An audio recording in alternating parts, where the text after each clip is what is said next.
Hello from the Bund here in Shanghai. I am Nadim, and you are watching the first of a series of roundtable discussions as part of CGTN's coverage of the China International Import Expo. Now, China, the world's biggest exporter, wants to import more goods and services, and the CIIE is just the platform for that. The second edition of the China International Import Expo opened this morning here in Shanghai with President Xi Jinping delivering a keynote speech at the opening ceremony, which was attended by global leaders such as French President Emmanuel Macron, as well as prime ministers of Serbia, Jamaica, and other high-level officials from around the world. Now, to understand a little bit more why the CIIE is such a big deal and look into China's trade ties with the world, more specifically with Africa, I am joined by Ms. Zhang Jin, Associate Researcher at the Institute of African Studies at Zhejiang Normal University and Shanghai Normal University. Nice to meet you. Hi. And Mr. Zhang Jianping, Director of Zambia-based Mupundu Wild Honey. Welcome. Thank you both for being here.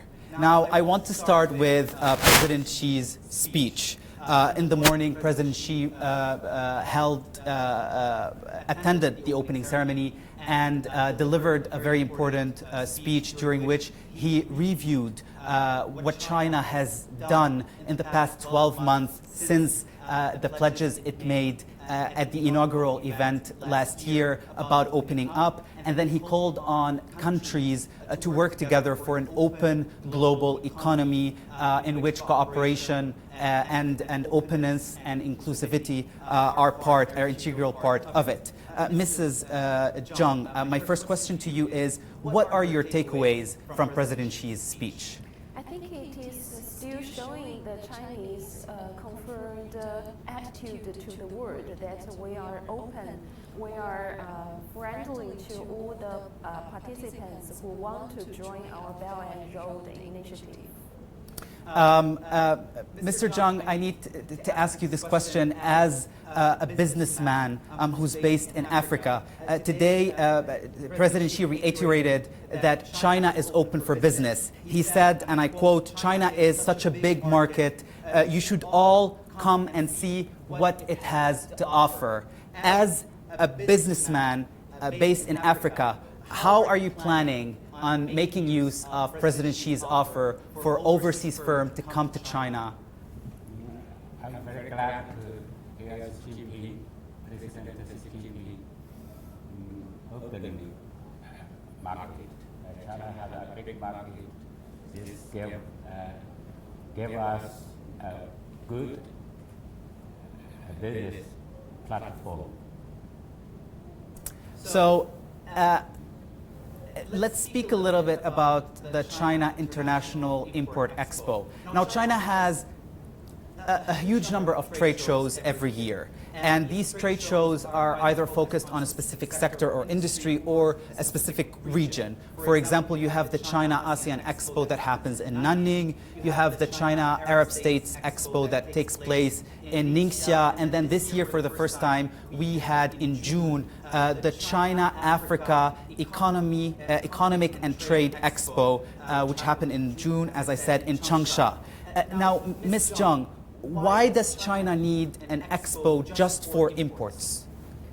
I think we are showing our best to the world that we are setting this platform for cooperation, because we truly believe that Africa has its capabilities to do business and to do fair business trades with Chinese, and also, of course, including all the partnerships from the world.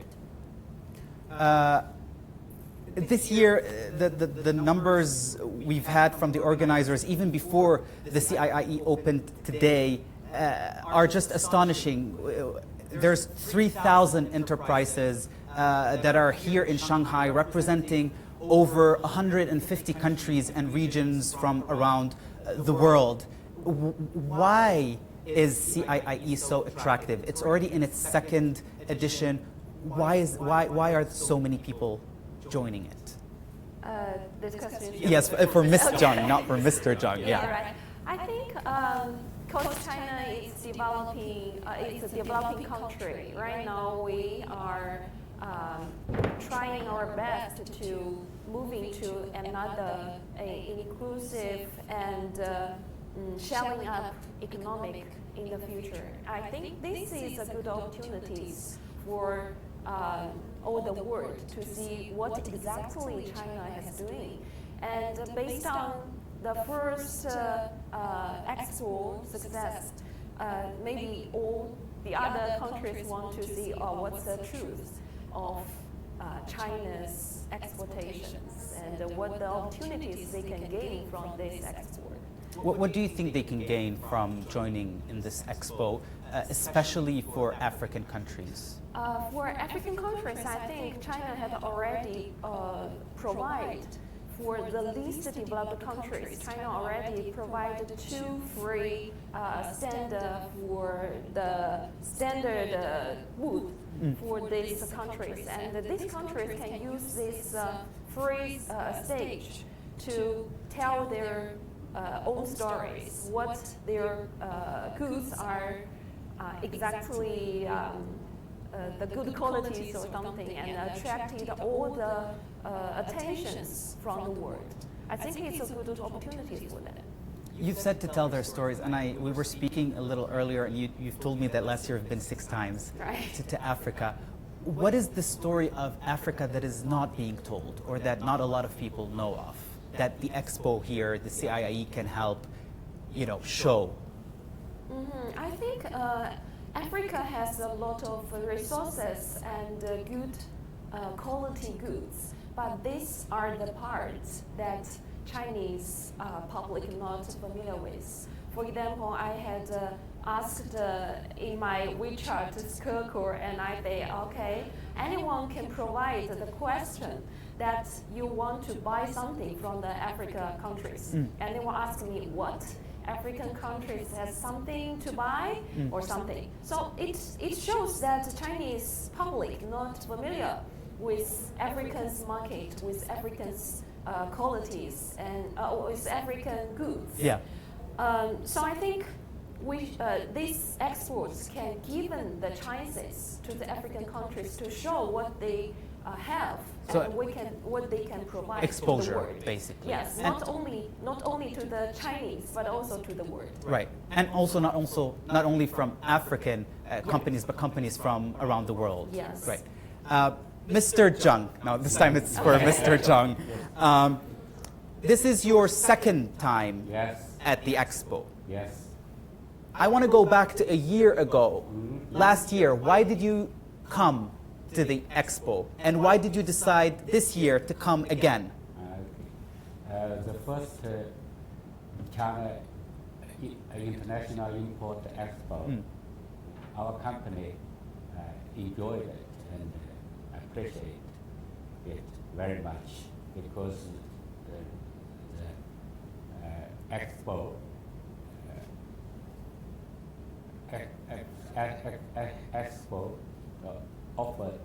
provided us a very good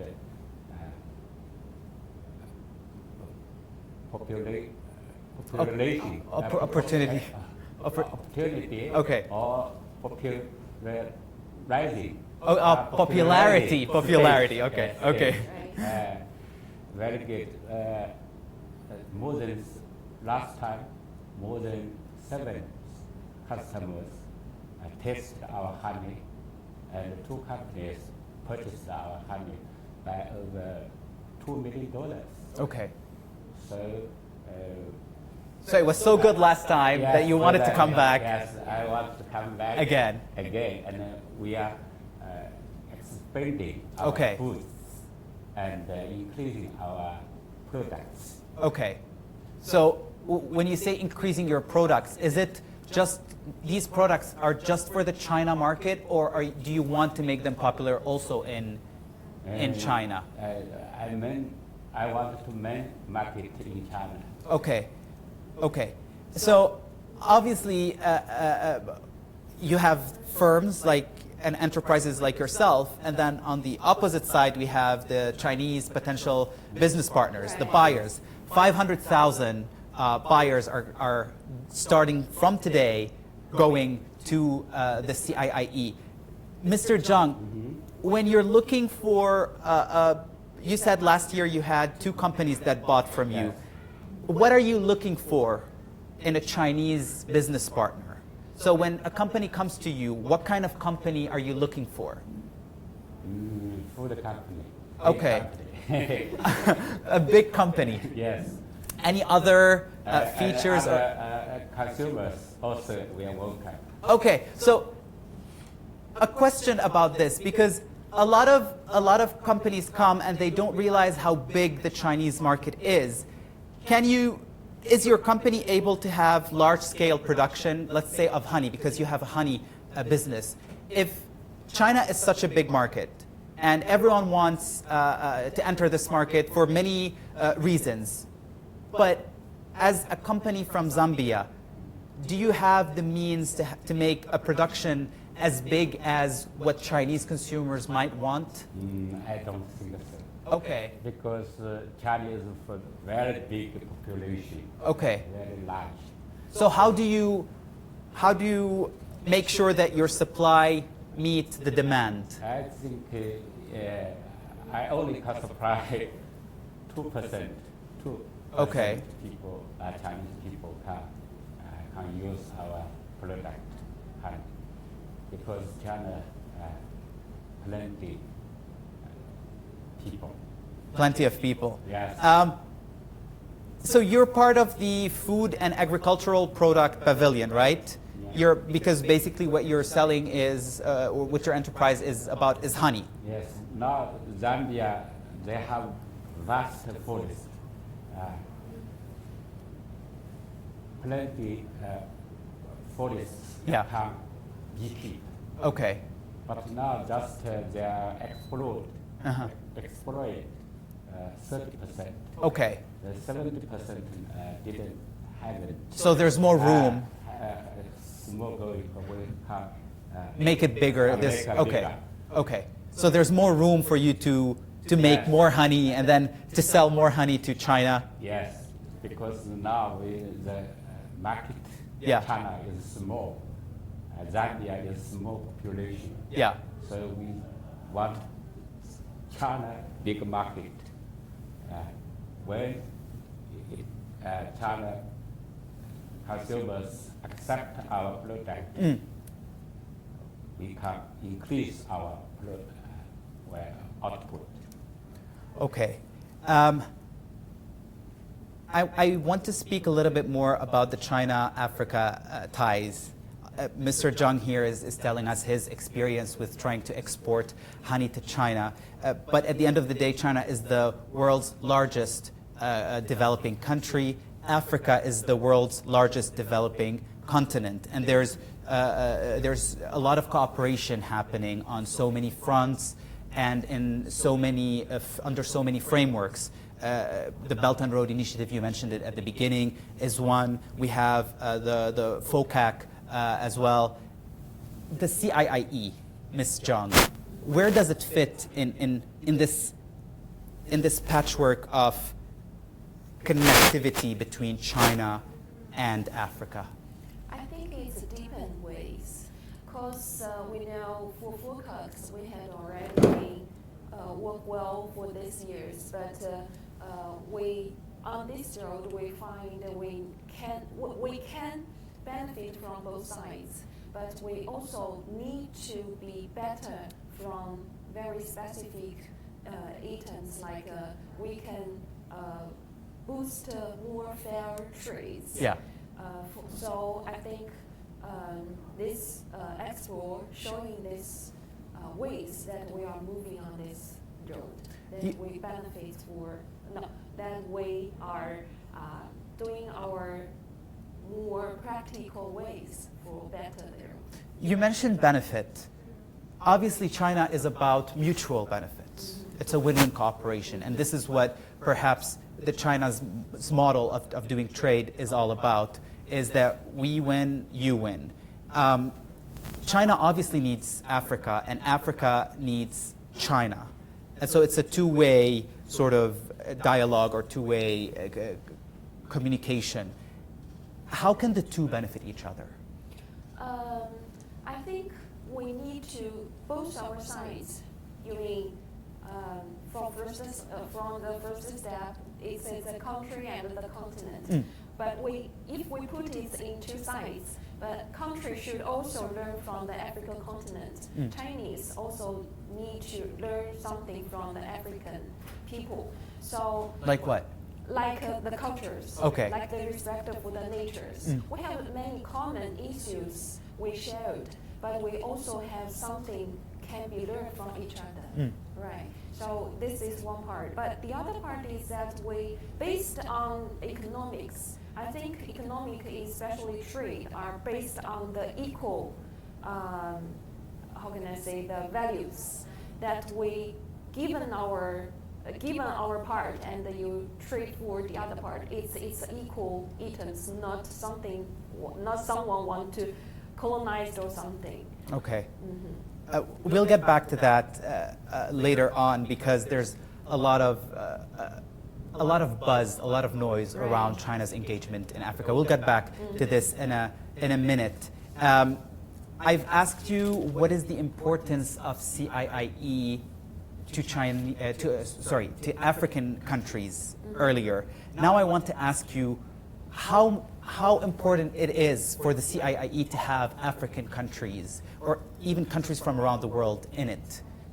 Because we see that perhaps for the longest time, Africa has been almost absent from the global trade or the global value chain supply.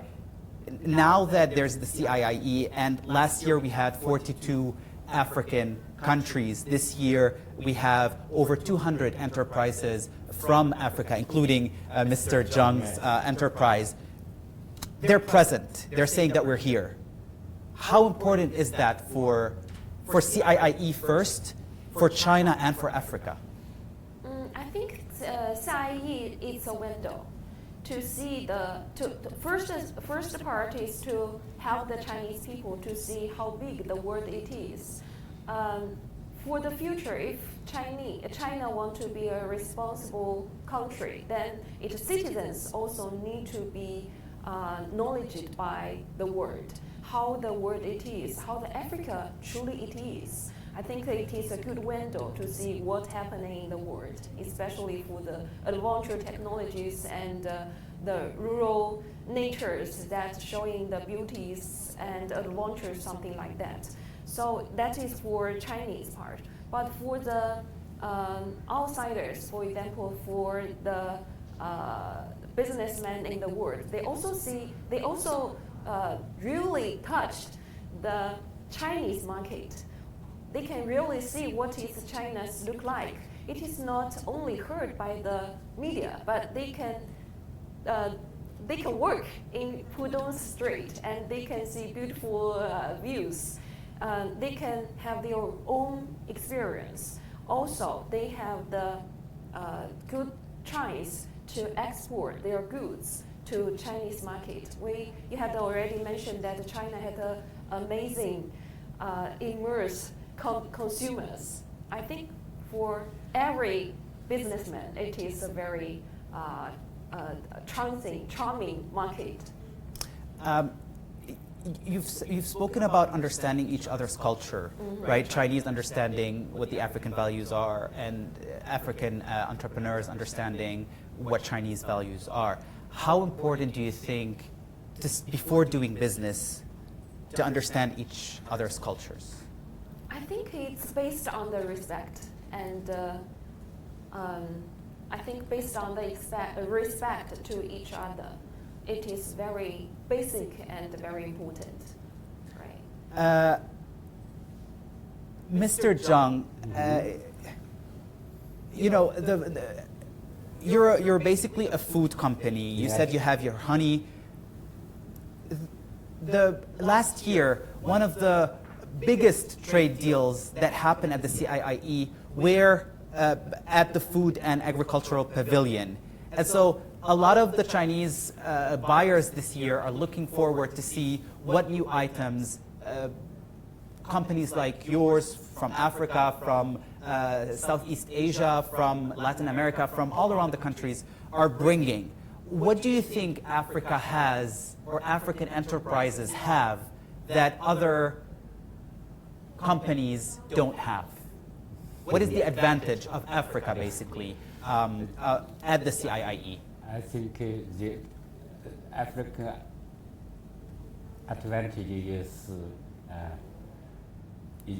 illogical. His area is illogical, no pollution. Okay. And there are seldom a few people living in the forest, very few. So the food is organic, like our honey.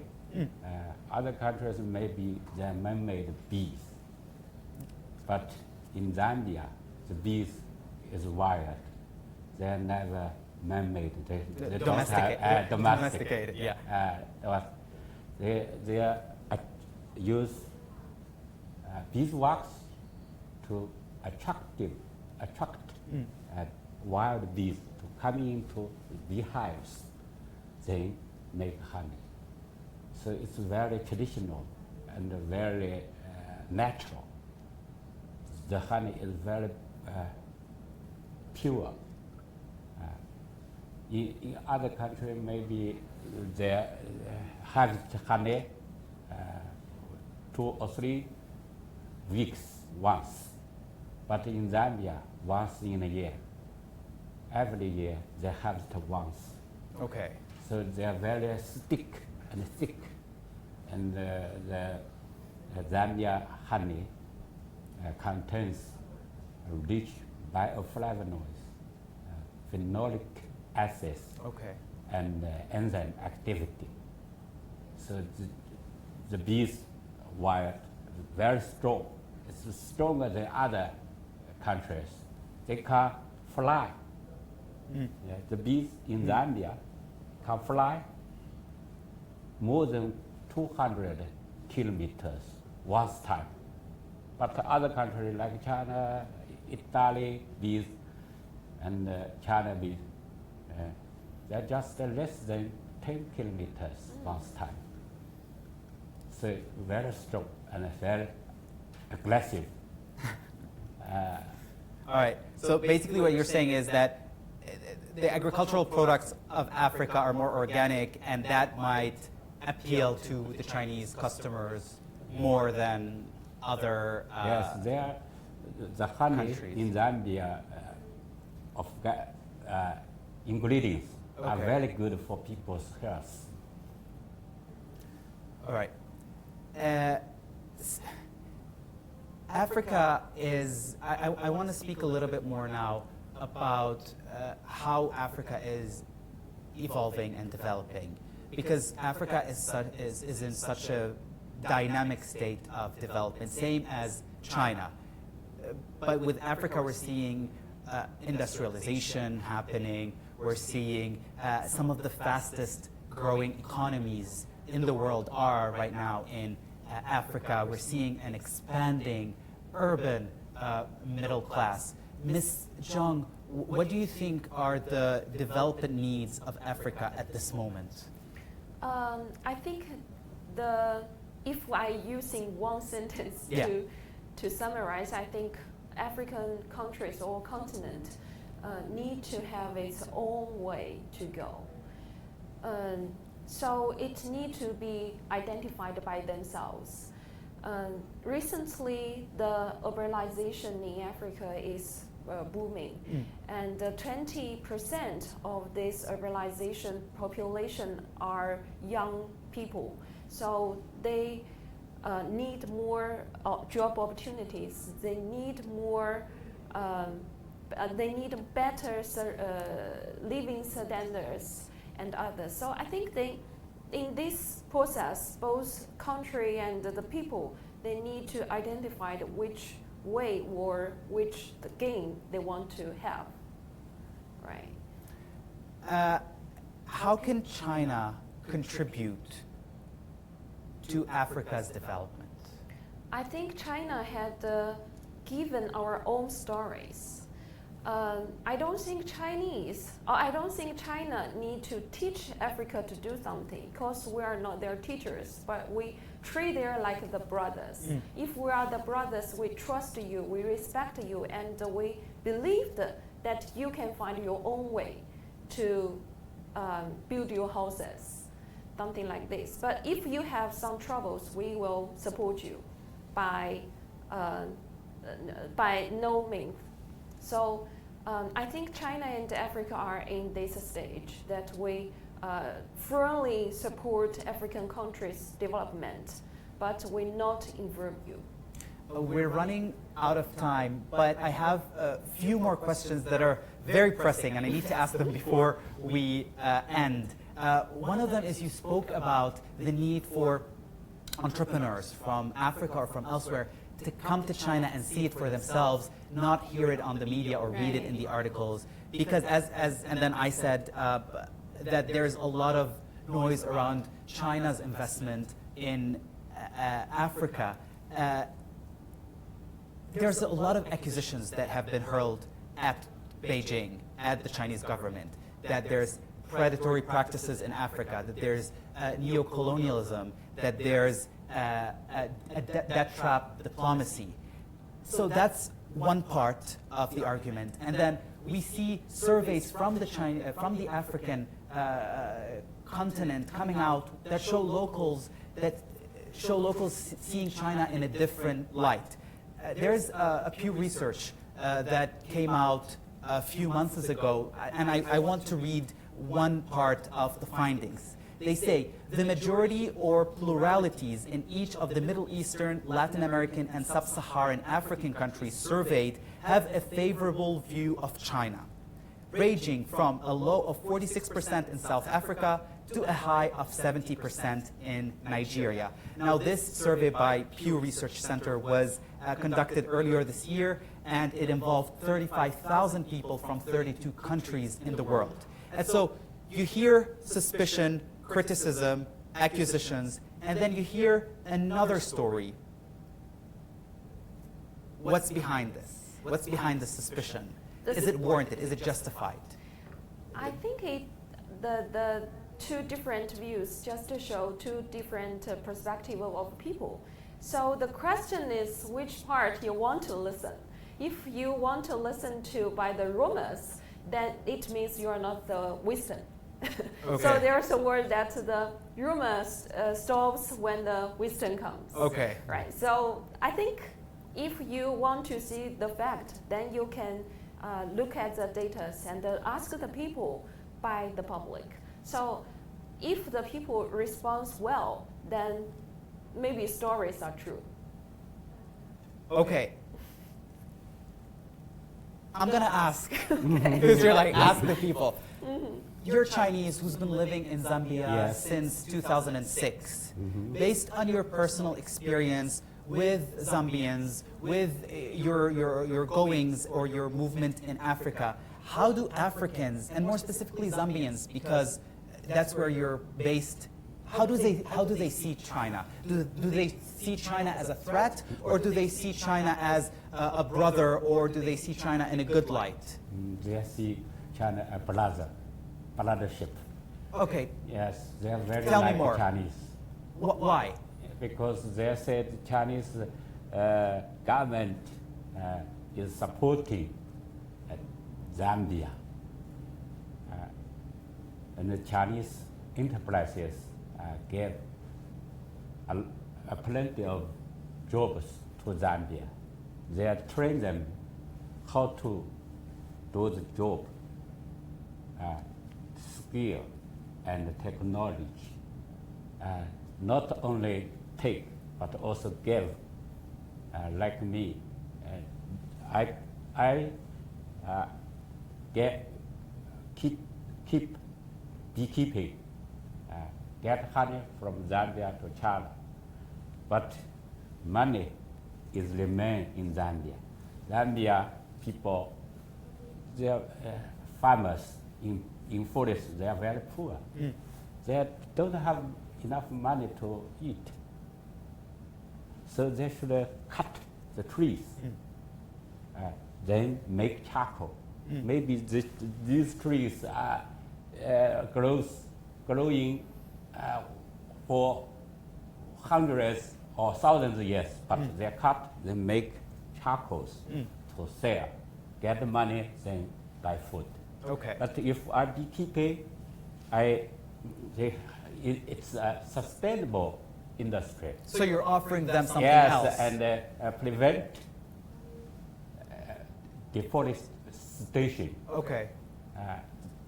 They have money, they buy something. Buy Chinese, they afford Chinese bicycles, televisions, mobile phones, and so on.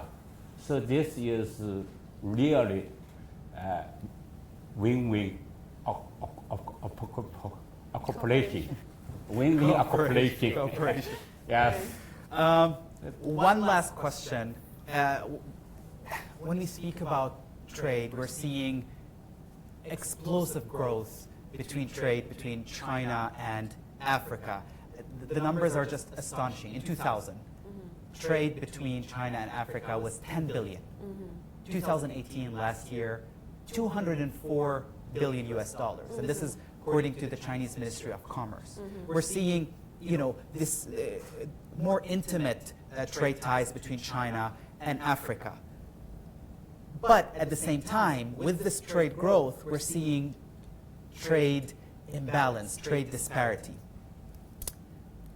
And this has been a major issue that both parties have recognized and have acknowledged. And at last year's FOPAC summit, we've had President Xi putting forward 8 initiatives to help tackle this. And then, indeed, last year, the surplus, China's surplus in trade with Africa was down 70% year on year to 5.6 billion US dollars, still a significant number. And even today at the opening ceremony of the CIIE, President Xi said that China, and I quote, will seek balanced development of exports and imports. China obviously is the biggest export in the world, and now China is saying, okay, I'm going to balance it, and I need more imports, and both of these parts need to be developed in a more sustainable way. For the trade imbalance between China and Africa, what can the two parties do to try to plug that gap or to narrow it? Yeah, I think we are always on the way to the fair trade, especially to the bright future. Yeah. So both sides Because obviously, need to, obviously Beijing says that this is not a policy of the Chinese government to intentionally have a trade surplus with countries. But Right. what can we do? Yes, I think we had already done something. For example, when the FDI in Africa for 2016 and 2017, they are shrunk down in Africa continent. But on the upside, Chinese FDI in Africa continent was rising. I think this part can show a good signature to say we are trying to non-stop investment in Africa. I think 1993, Tom Mbeki in South Africa, the president had already said that Africa don't need donation.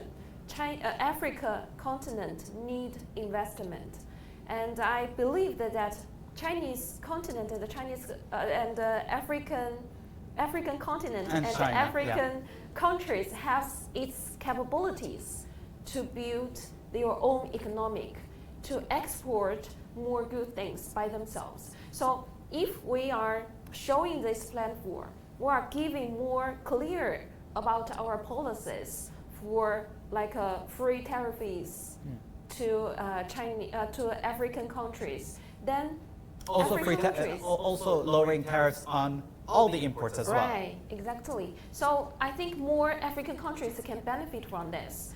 Right now, African countries and the Chinese countries, we still have some information not equal. But I hope that African countries can get more clearly information, especially benefits information from the policies and doing the investment in China. By the way, Chinese already and will keep on doing the programs on like the think tank, like the vocabulary which was trainings. Which was something that Mr. Right. Zhang has spoken about in Zambia, that they provide training for locals. Right. Last year we had already said we will have built the 10 Luban workshop. This kind of workshop just to help to build the capabilities of the vocational skills. I think that is a practical way. So basically harvesting talents. Yeah. Thank you so much. Before we end, one last question for both of you. We're on the first day of the CIIE, November 5th.